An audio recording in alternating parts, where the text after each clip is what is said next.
설교 제목을 따라해 봅니다. 그분이 버림당하신 이유. 그분이 버림당하신 이유란 제목으로 우리 본문의 말씀 중심으로 하나님의 은혜 나누기 원합니다. 자, 오늘 본문에서는요, 예수님의 가상칠언, 십자가에서 하셨던 예수님의 말씀 7문장에 있는데요, 그 가상칠언 중에서 어찌 보면 가장 유명한 말이에요. 가장 유명한 예수님의 그 절규, 엘리 엘리 라마 사박다니. 자, 아람어로 된 이 말의 뜻은 하나님 하나님 어찌하여 나를 버리셨나이까. 여러분, 이 말에 예수님의 그 너무나 억울하고 너무나 답답한 그 예수님의 그 심정과 그 하나님을 향한 그 절규하는 그 모습을 담고 있죠. 자, 그것을, 이 문장을 중심으로 우리가 또 하나님의 그 메시지가 무엇인지를 우리가 살펴보길 원하는데요. 자, 본문 46절을 같이 한번 읽어봅니다. 시작. 제9시쯤에 예수께서 크게 소리질러 이르시되 엘리 엘리 라마 사박다니 하시니.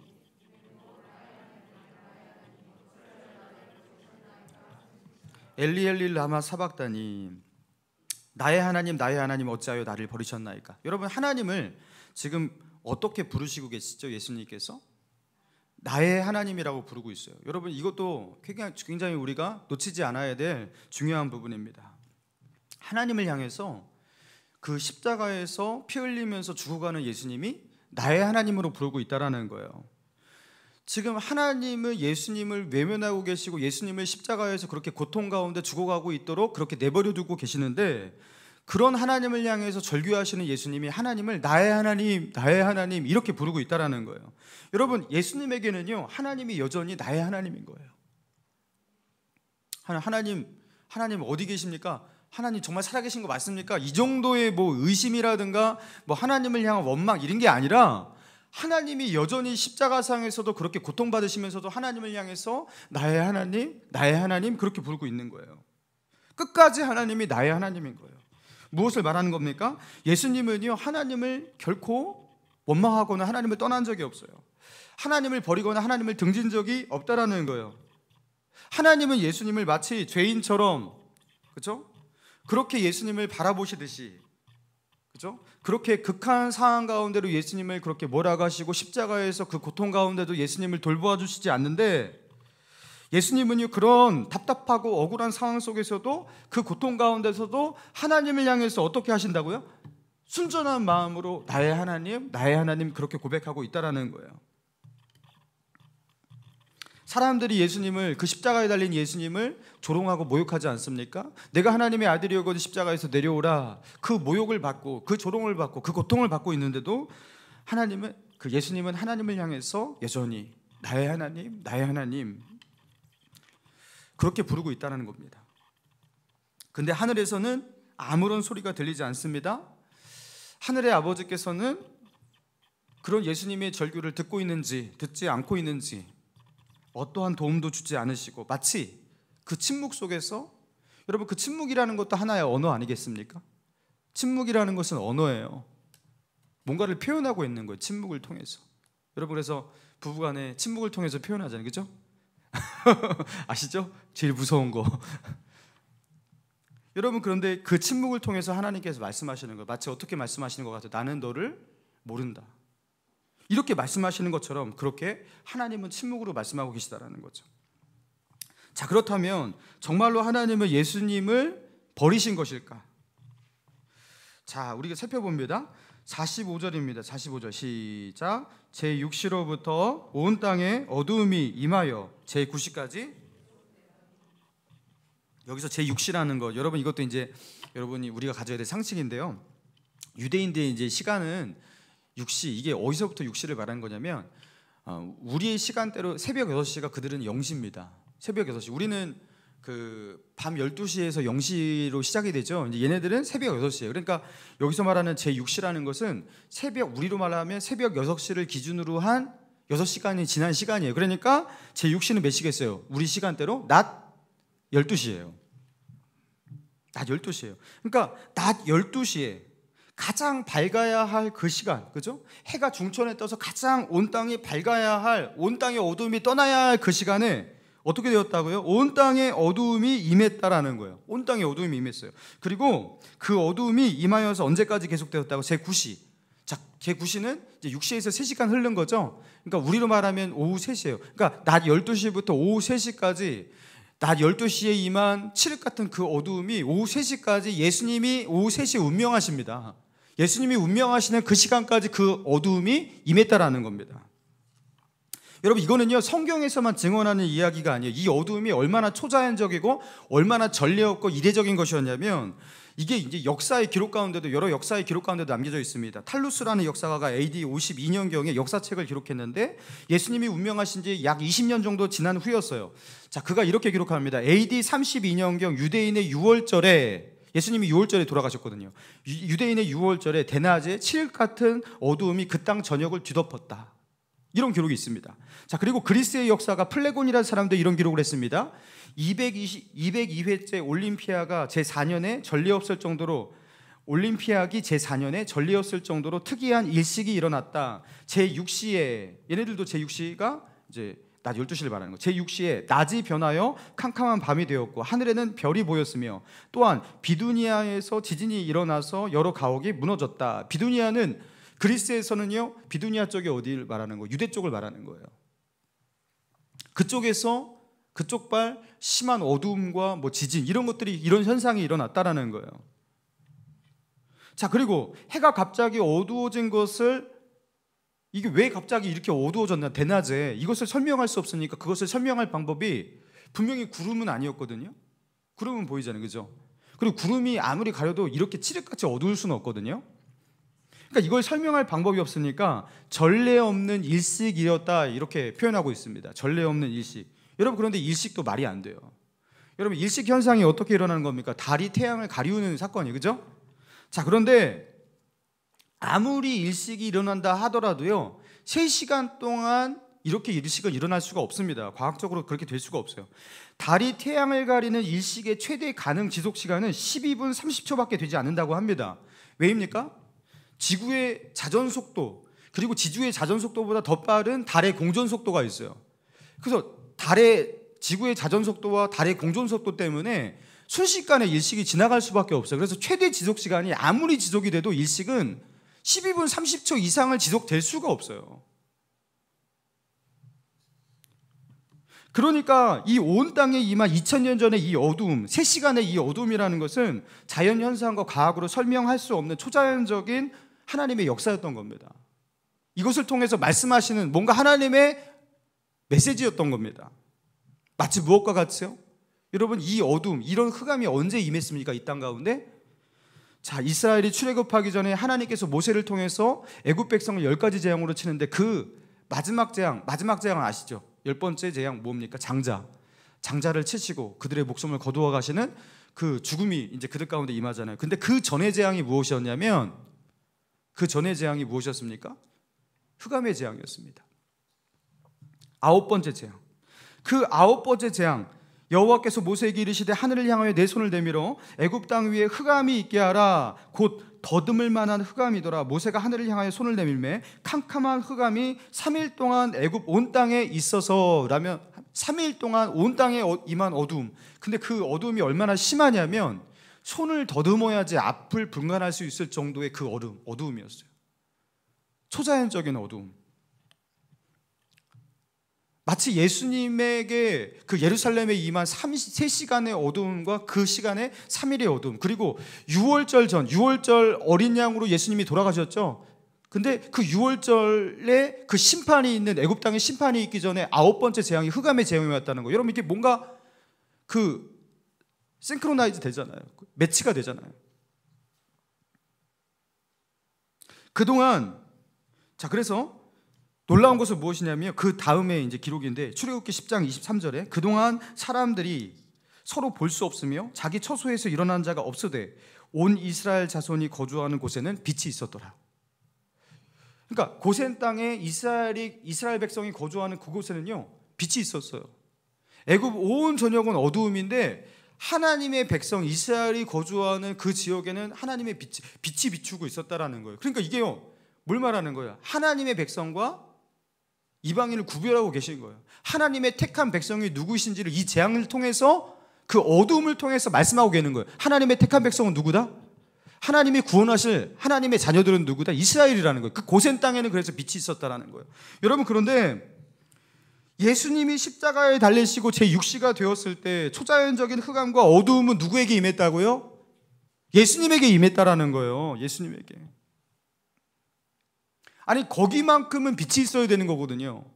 뭐 예루살렘에 흑암이 임하더라도 그 골고다, 그 십자가, 그 언덕에서 예수님을 향해서는 빛을 주셔야죠. 너는 나의 택한 나의 아들이다 라는 것을 빛으로 증명해 주셔야죠.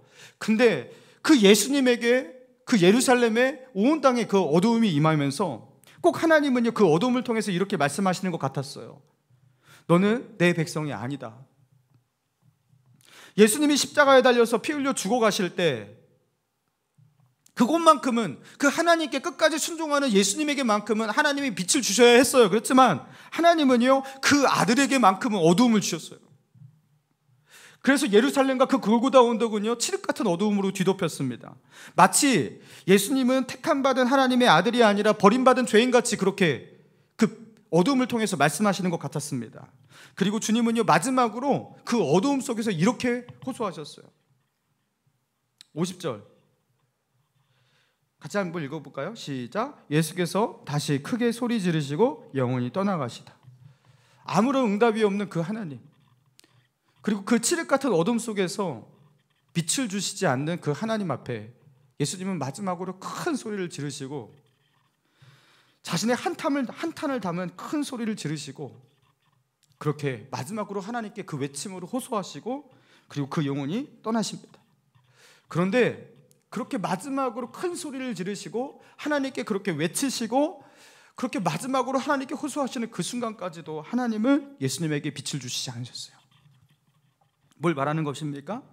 나의 하나님 어찌하여 나를 버리셨나이까? 라는 이 절규는, 하나님은 정말로 예수님을 버리지 않았는데 예수님이 그렇게 느끼는 거예요. 너무나 고통스러우니까. 그런 게 아니라는 거예요.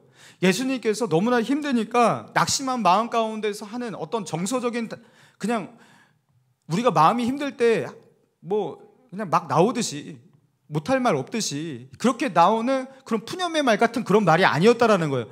나의 하나님 어찌하여 나를 버리셨나이까? 라는, 왜 나를 버리셨습니까? 라는 그 절규와 이 물음은요, 정말로 하나님께서 예수님을 버리셨기 때문에 예수님께서 하신 말씀이었다라는 거예요. 자, 그런데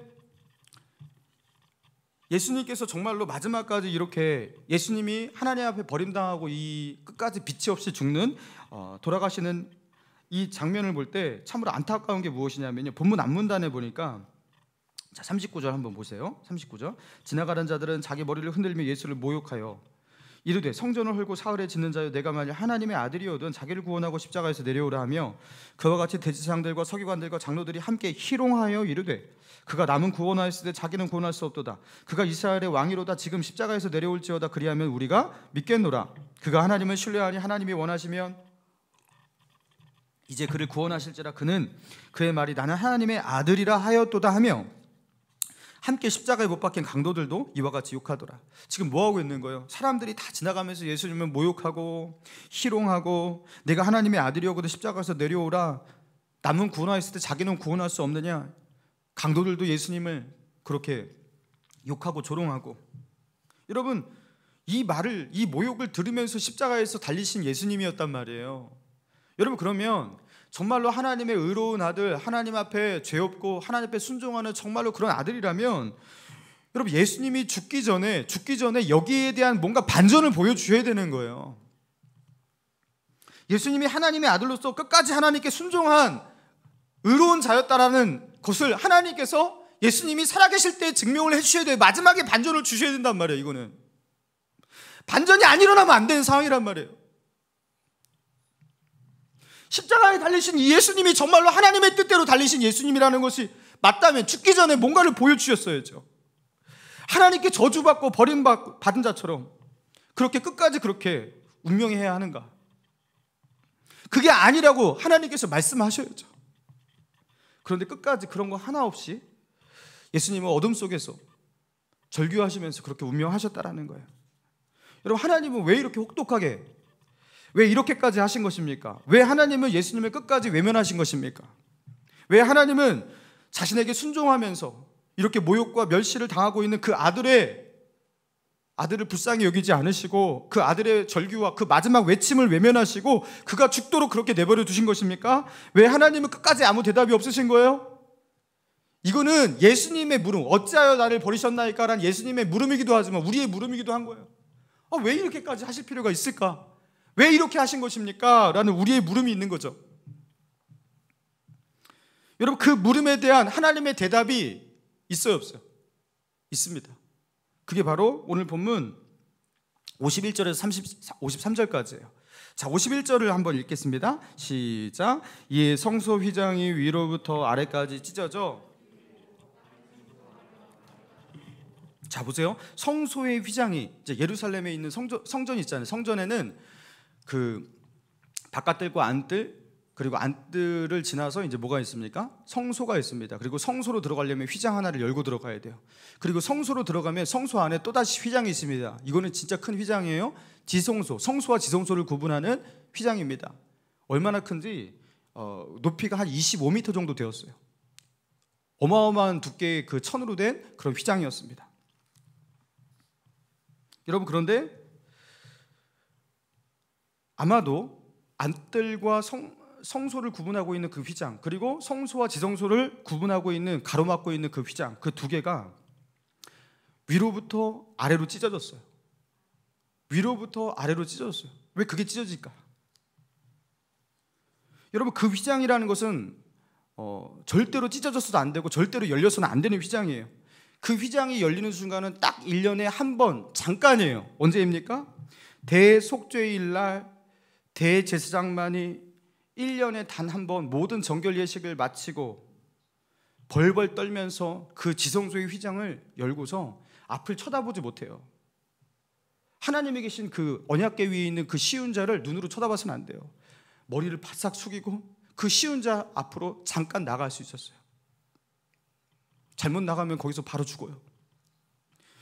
그러니까 1년에 단 한 번 대속죄일날 대제사장만이 잠깐 들어갈 수 있는 그곳, 그 누구도 들어갈 수 없는 그곳, 하나님의 임재가 있는 언약궤 위에 있는 그 시운자를 가까이 가서는 안 돼요.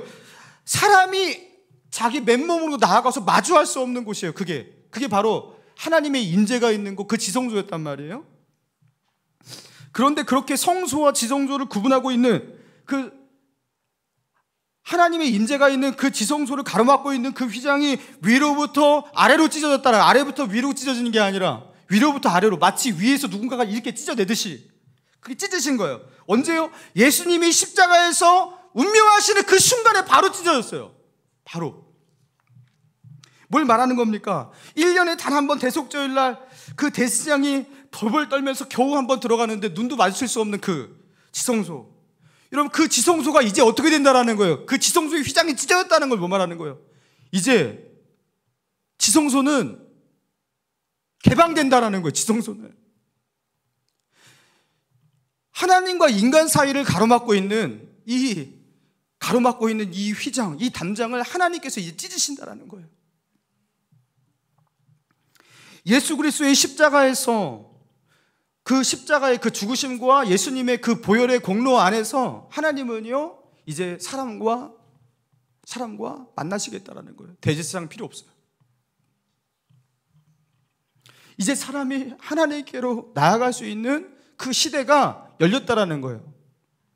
무엇과 동시에? 예수 그리스도의 죽음과 동시에. 자, 그리고 예수님이 죽으시고 일어난 두 번째 초자연적인 현상입니다. 52절. 자, 52절과 53절을 같이 읽습니다. 시작. 무덤들이 열리며 자던 성도들의 몸이 많이 일어나되 예수의 부활 후에 그들이 무덤에서 나와서 거룩한 성에 들어가 많은 사람에게, 자, 여기서 말하는 자던 성도의 몸이 많이 일어나되, 쿨쿨 자던 성도를 말할까요? 갑자기 자고 있는데 대낮에 지금 오후 3시란 말이에요. 그 자고 있는데, 대낮에 자고 있는데 자던 성도가 일어났다, 이 소리입니까? 아니에요. 여기서 보통 성도가 잤다라는 표현은 보통 믿음으로 살다가 죽은 사람을 말하는 겁니다. 그러니까 그 당시에 이제 예수님을 믿고 있고 예수님을 따르던 믿음의 사람들, 그죠? 예수님의 제자와 그 따르던 많은 무리 가운데 믿음으로 살았던 사람들 중에서 죽었던 사람이 있을 거 아니에요. 그래서 예루살렘 인근에 묻혔던, 그죠? 동굴 무덤 같은 데 이렇게 묻혔던 사람이 있을 거 아니겠습니까? 그런데 예수님이 십자가에서 운명하시는 그 순간에 그 무덤이, 지진이 일어나고 무덤이 팍 박살나고 그렇게 하면서 그 자던 성도들이 그 죽음에서 일어났다라는 거예요. 그 죽음에서. 여러분, 무덤에 묻힌 그들이 이제 그 당시에는 이제 본분형 무덤 거의 사용하지 않고 보통 동굴 무덤 이런 거 했으니까 나사로처럼 그렇게 나올 수가 있는 거거든요. 관뚜껑 막 이렇게 힘있게 10개 막 이런 게 막 필요 없는 거거든요. 그러니까 그런 게 나온 거예요. 막 살아난 거예요. 초자연적인 기적의 현상이죠. 그리고 이런 기적을 통해서 하나님은 말씀하고 있는 겁니다.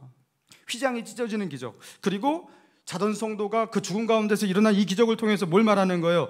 예수 그리스도의 죽음을 통해서 믿는 자들은 이렇게 생명을 얻게 될 것이라고, 예수님을 믿고 살아간 자들에게 이렇게 그들이 죽음을 딛고 일어나는 부활이 있을 것이라고 이것을 보여주고 계신 거죠. 그래서 예수님의 그 절규하시는 그 물음, 어찌하여 나를 버리셨나이까, 이 물음에 대한 하나님의 대답이 무엇이냐면 바로 이 장면인 겁니다.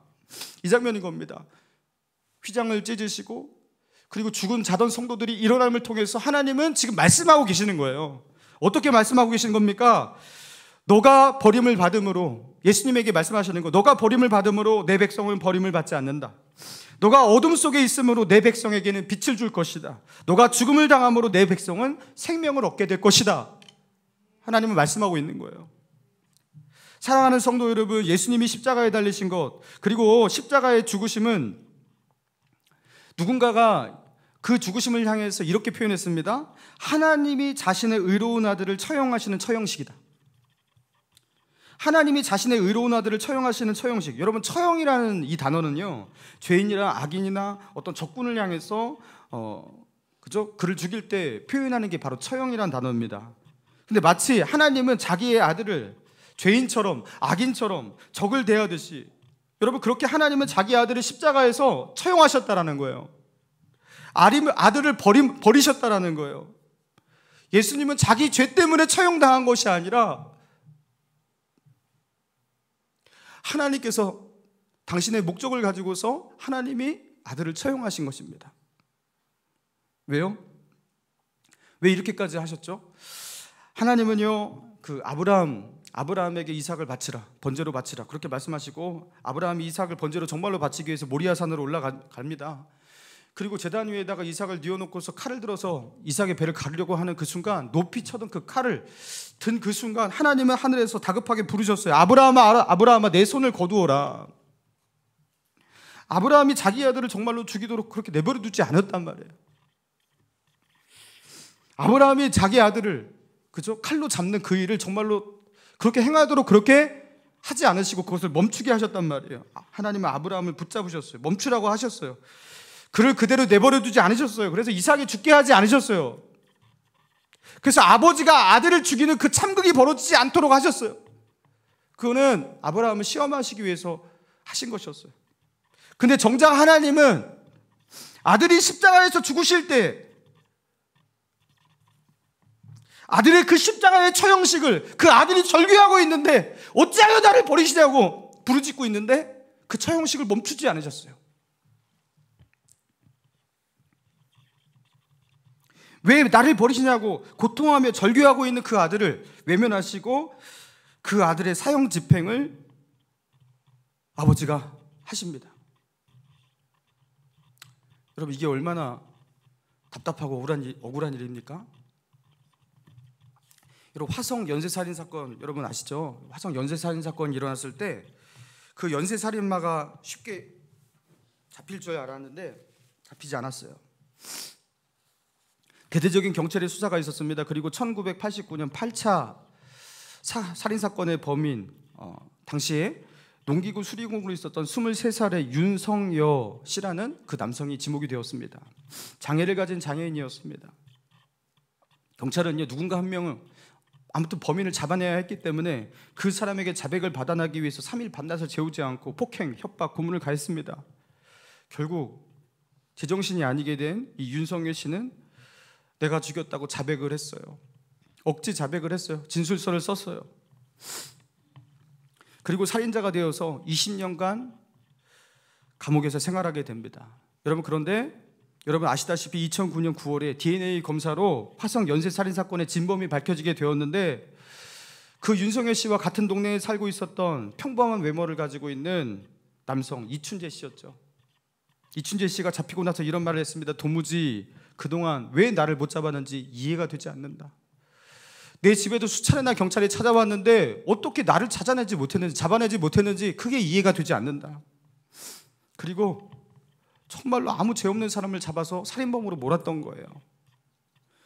진범을 대신해서 누군가는요 20년간 감옥살이를 하고 인생이 망가지고 살인자의 오명을 쓰고 그렇게 살아야 했던 거예요. 억울해도 이렇게 억울할 수가 없는 거죠. 그리고 윤석열 씨가요 2년 전인가 1년 전인가 법원으로부터 무죄 판결을 이제서야 받고 살인자의 누명을 이제서야 벗게 되었다고 합니다. 자신의 인생이 다 망가졌어요. 그 윤석열 씨가요 자신은 죄가 없다고 그렇게 판결을 받고 나서도 그 감옥살이를 하면서도 자신은 정말로 그런 일을 한 적이 없다고 아무리 사람들을 붙들고 호소를 해도 그 누구도 들어주지 않더래요. 자기 편을 들어주는 사람이 다 한 명도 없더래요. 그래서 아무도 들어주지 않으니까 혼자서 이런 노래를 부르다. 하춘아 씨의 무죄라는 노래가 있대요. 넋을 잃은 사람처럼 감옥에서 그 무죄라는 그 노래가 어떤 노래인지 모르겠지만 그 무죄의 노래를 혼자서 읊조리면서 나는 죄가 없다고, 나는 정말로 그런 일을 한 적이 없다고, 그 억울함과 그 답답함이 마음속에 병이 되어서 누구에게도 호소할 수도 없고 누구도 들어주지 않으니까 혼자서 나는 무죄라고 그 노래를 혼자 읊조리면서 그렇게 살아왔대요. 여러분, 그 답답함, 그 억울함이 얼마나 컸겠냐고요. 여러분, 우리 주 예수님께서 십자가에서 엘리 엘리 라마 사박다니 그 외침, 아무 죄 없는 예수님, 그 예수님이 마지막으로 운명하실 때 그 큰 소리도 아마 하나님을 향한 외침이었을 거예요.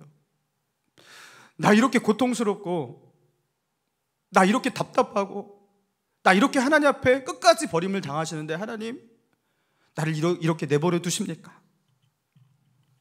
아무리 외쳐도 듣지 않는 그 하나님, 끝까지 외면하신 하나님, 한 줄기 빛조차 주지 않는 그 하나님,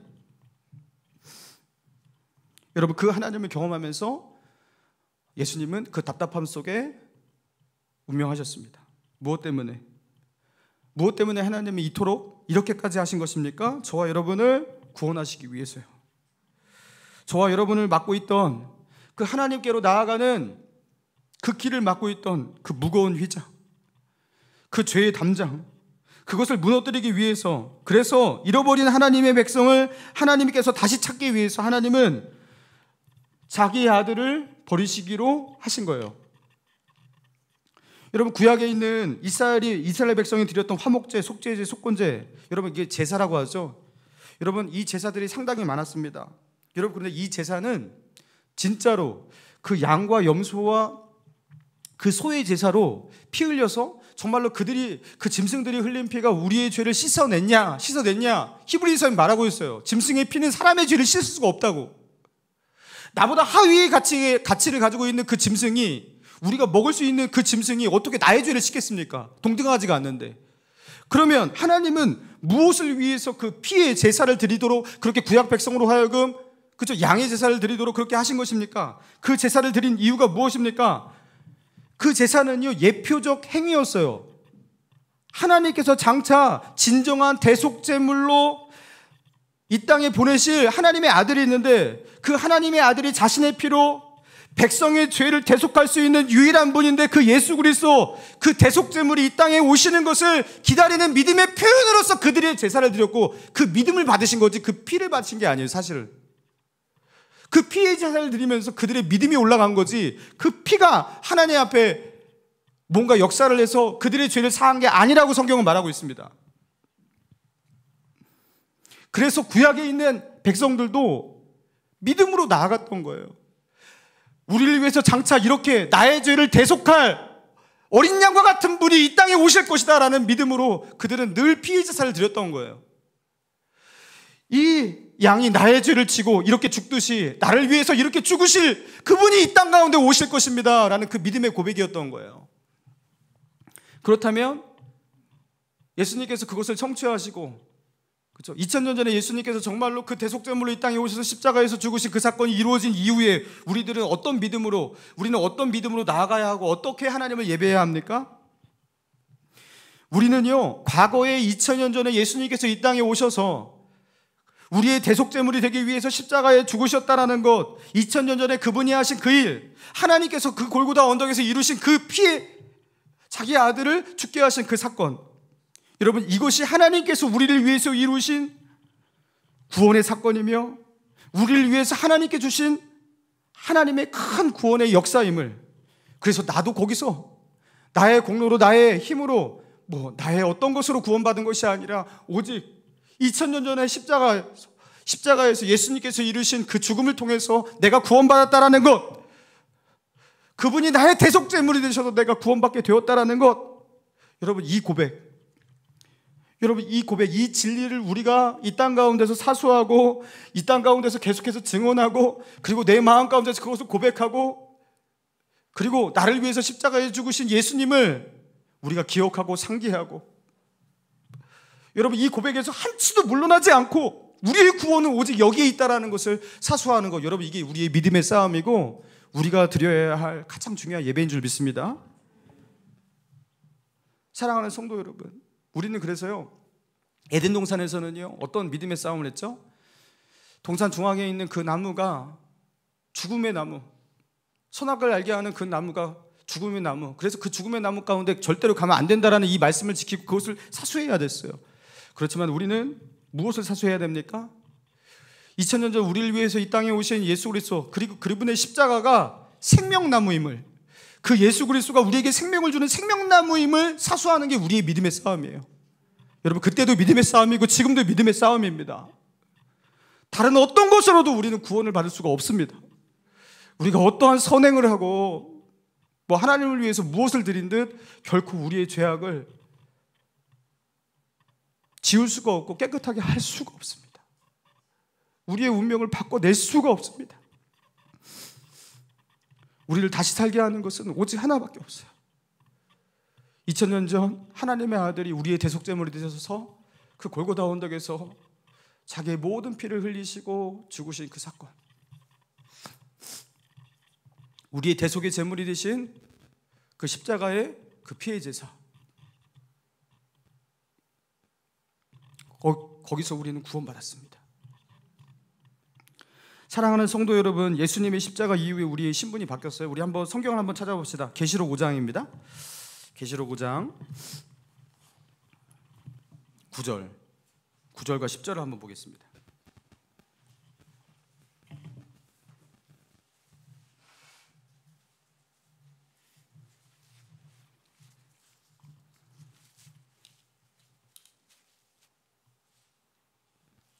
자, 9절 10절 같이 읽습니다. 시작. 그들이 새 노래를 불러 이르되 두루마리를 가지시고 그 인봉을 떼시기에 합당하시도다.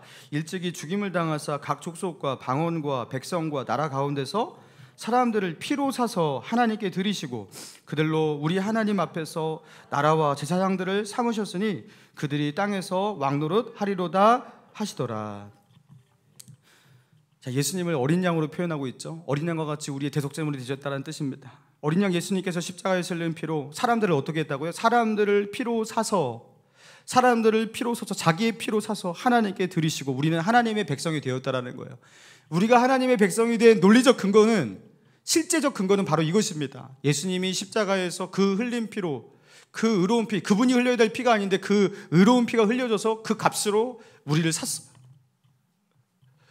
우리의 생명을 사버렸어요. 그래서 그 피로 사서 이제 우리의 생명은 누구 것이 된 거예요? 우리의 영혼은 누구 것이 된 거예요? 예수의 것이 된 거예요. 그리고 그 예수님께서 우리의 생명을 어떻게 했다고요? 하나님께 드리셨다라는 거예요. 그래서 하나님의 백성 되게 하셨다라는 거예요. 그래서 우리가 구원받은 이유는 예수님이 피로 사서 예수 그리스도의 소유가 되었기 때문에, 이것 때문에 우리가 구원받은 거예요. 그래서 예수님을 주로 고백하는 자는, 예수님을 주로 부르는 자는 누구든지 구원을 얻으리라. 여러분, 그게 명백한 복음인 거예요. 그리스도의 소유가 되지 않는 자는 누구든지 구원을 받을 수가 없습니다. 예수님을 나의 주라고 부르는 이 주제권에 대한 이 고백이 너무나 중요한 거예요. 예수님이 그런 일을 하셨대라는 역사의 기억으로는 안 돼요. 예수님이 그분의 피로 나를, 나의 인생을, 나의 생명을, 나의 모든 것을 사셨다. 그래서 나는 누구다? 나는 이제 누구의 것이다? 누구의 소속이다? 예수 그리스도의 소속이다. 여러분, 이 주제권의 문제가 해결되지 않는다면 그분은 구원의 문제도 해결되지 않는 것입니다. 우리에게 죄의 저주와 그 하나님의 심판이 임하지 않는 이유는 무엇입니까? 하나님의 의로운 아들에게 소속되어 있기 때문이에요. 우리는 아담과 하와의 후손으로 하나님 보지 않으시고 그 죄인의 후손으로 우리를 보지 않으시고 의로운 하나님의 아들의 자녀로, 후손으로 그렇게 우리를 바라보신다라는 거예요. 소속이 바뀌었기 때문에 구원을 받은 것입니다. 나는 누구입니까? 예수 그리스도의 십자가 피 흘리심으로, 그분이 죽으심으로 사신 예수 그리스도의 소유입니다. 그래서 이 세상에서 가장 아름다운 말은요, 저는 그래요. 제가 듣기에 가장 아름다운 말은 뭐 목사님 뭐 이런 거 아니에요. 다 그리스도인이 그리스도인.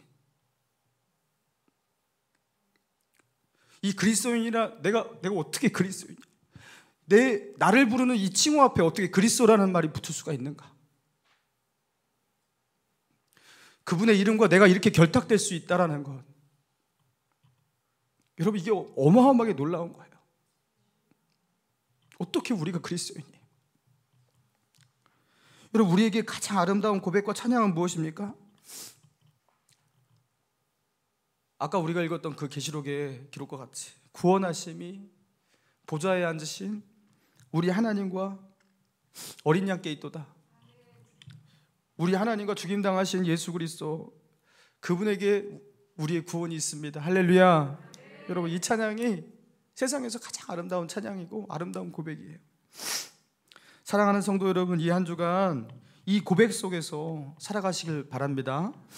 주님의 종으로, 어린 양을 따르는 믿음의 백성으로 그렇게 살아가는 저와 여러분의 인생 되기를 주님의 이름으로 축원합니다. 우리 같이 주신 말씀 생각하면서 한번 찬양하기 원합니다. 원래 앞에 하려고 했는데 우리 설교 찬양으로 바꿨어요. 죽임당하신 어린 양, 우리 찬양하고 또 기도하고 하기 원합니다. 죽임당하신 어린 양. 여러분, 이 찬양의 가사를 우리가 음미했으면 좋겠어요. 죽임당하신 어린 양, 모든 족속과 방언, 백성과 나라 가운데서 우리를 피로 사서 하나님께 드리셨네. 죽임당하신 어린 양, 우리들을 나라와 제사장 삼아 주셨으니 우리는 주와 함께 이 땅에서 다스리리. 죽임당하신 어린 양, 능력과 부와 지혜와 힘과 존귀와 영광 찬송받으시기에 합당하신 어린 양. 예수님은, 우리가 하늘에 가서 보니까요, 예수님이 어린 양이신 거예요. 우리의 대속제물이 된 그 표를요, 그분이 영원토록 지고서 영원토록 천국에서도 우리 주로 그렇게 계시다라는 거예요. 그분은 끝까지 우리의 어린 양으로 그렇게 존재하십니다. 천국에서도 죽임당하신 그 표를 가지고서 여러분, 그 천국에서도 그렇게 보좌에 그렇게 앉아 계시는 거예요. 여러분, 이 찬양 가사를 우리가 믿음으로 고백하면서 우리 찬양하기 원합니다.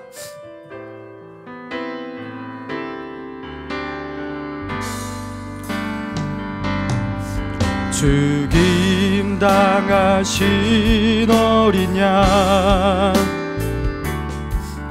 모든 족속과 방언, 백성과 나라 가운데서 우리를 피로 사서 하나님께 드리셨네. 죽임당하신 어린 양,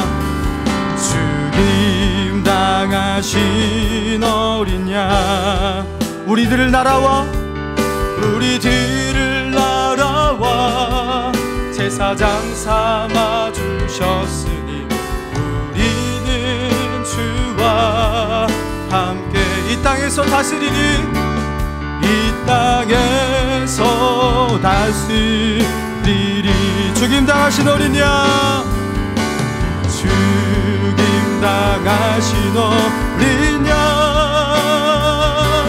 능력과 부와 지혜, 존귀와 영광 찬송 받으시기에